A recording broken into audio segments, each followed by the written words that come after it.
আমরা সবাই অমৃতের সন্তান। এখানে এসেছি আমরা কয়েকদিনের জন্য এই রঙ্গমঞ্চে অভিনয় করবার জন্য। অভিনয় শেষ হলে আবার আমাদের সকলকে বিদায় নিয়ে চলে যেতে হবে। তো আমরা যে সবাই অভিনয় করছি, আপনারা বলতে পারেন আমরা তো কোনো যাত্রা থিয়েটার নাটক টাটক করি না, সিরিয়ালে যাই না, আমরা সবাই অভিনয় করছি কি করি?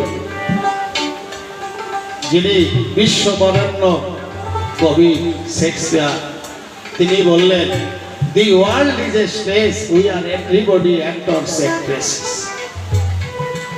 এই সারা বিশ্বটাই একটা রঙ্গমঞ্চ, আমরা প্রত্যেকেই তার মধ্যে এক একজন অভিনেতা অভিনেত্রী।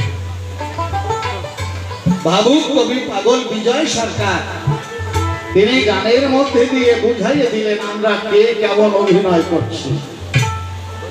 কেহ মাতা পিতার ভূমিকায়, কেহ মায়ের ভূমিকায় অভিনয় করছি, কেউ বাবার ভূমিকায় অভিনয় করছি, কেউ সন্তানের ভূমিকায়, তাই না, ভগ্নী ভ্রাতা, কেহ স্ত্রীর ভূমিকায় অভিনয় করছি। তবে সমস্ত অভিনয় তার একটা বিশেষত্ব আছে। তবে মনে হয় মায়ের অভিনয়ের গুরুত্বটা অনেক বেশি। একটা ছেলে প্রশাসন ডিপার্টমেন্টে চাকরি পেয়েছে। তা ছেলেটা বাড়িতে এসে মাকে বলছে, মা, আমি তোমার সমস্ত ঋণ